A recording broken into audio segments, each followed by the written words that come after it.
Hi, Beeb. How are you? Hi, Carla. I'm doing great. How are you doing? I'm great. Just saying your name makes me smile. Can I just tell you that? Beeb. Oh, thank you.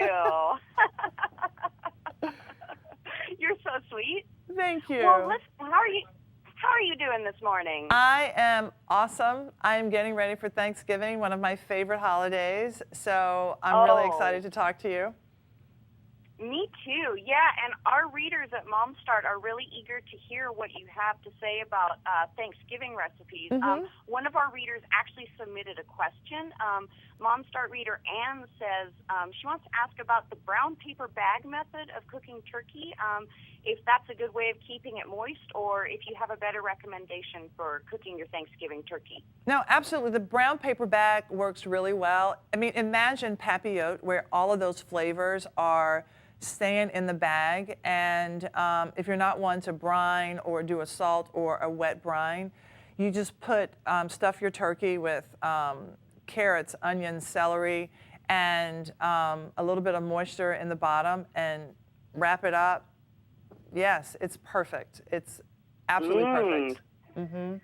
So that's a good one for keeping it moist. Well, yes. Once you've gotten your turkey and you've had Thanksgiving, what are some creative ways that you can use up that leftover turkey? Oh, Beeb, you must have anticipated, or I must have anticipated you asking this question, because right here I have an upside down turkey sandwich casserole right here. And imagine going to that deli or that diner and you have that open-faced turkey sandwich. So here I've got leftover potatoes. And so imagine all the butter or whatever you're putting in your potatoes, and then you take chunks of turkey and you toss that in, if you have a little bit of gravy, some peas and carrots, toss all of that up, that creamy goodness, and then top with breadcrumbs. Delicious. And the country crock in this recipe is going to make this creamy and sizzle, and it's going to cause those breadcrumbs to brown, and you're going to get that nice crunch.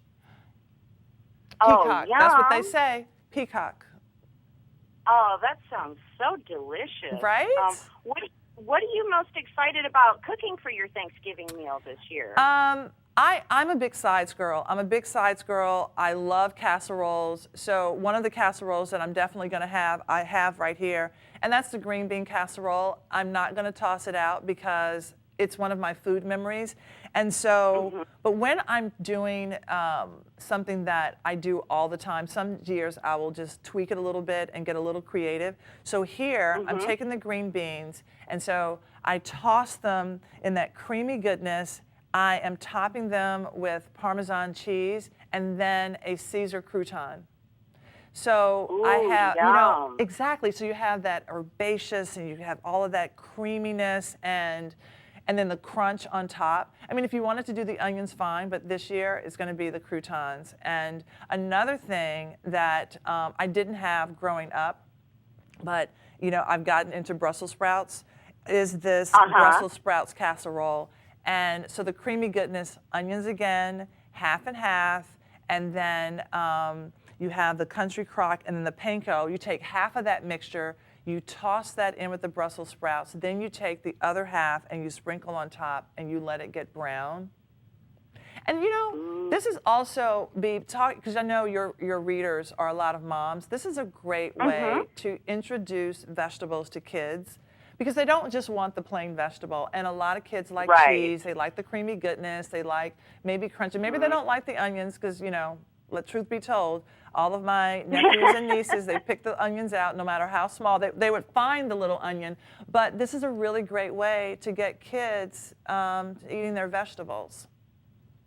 That's so smart, too, because I think most of us have the memories of eating the plain Brussels sprouts as kids and being like, ew, I don't like these. I know. So, so that's brilliant, because that makes them really delicious, and honestly, for a lot of adults, too, who aren't so into them. What a great way to serve them. Exactly.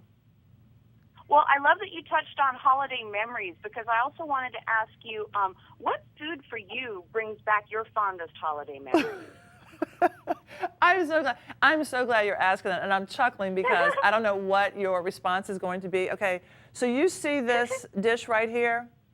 You see the ridges on this cranberry sauce, and how it's nice and round. This is a food memory. I don't care how fancy people think I am. I don't care how many times I've been on Top Chef. I don't care how many cars I've won or who's judged me, Tom Colicchio. I have to have the canned cranberry sauce because it's a food memory. I don't care. Now, we're also going to have one that I made, homemade, but I have to have that cranberry sauce that came out of the can. You know, it's all of that.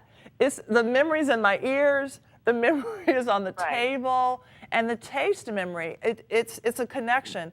So for me, it's a tradition. It's a tradition, exactly. And I don't kick out the traditions just to be new and to have something that's all trendy and pizzazzy. I really love the tradition. See, I love that. That's great. Well, you know, Carla, thank you so much for taking the time out to speak with us today, and I hope that you and your family have a wonderful holiday season. Beeb, thank you so much, and if your readers have any questions or they want these recipes, they can go to countrycrock.com, and there are lots of tips there for them, too. Oh, that sounds fabulous. Well, thank you so much. You have a great one. You too. Bye-bye.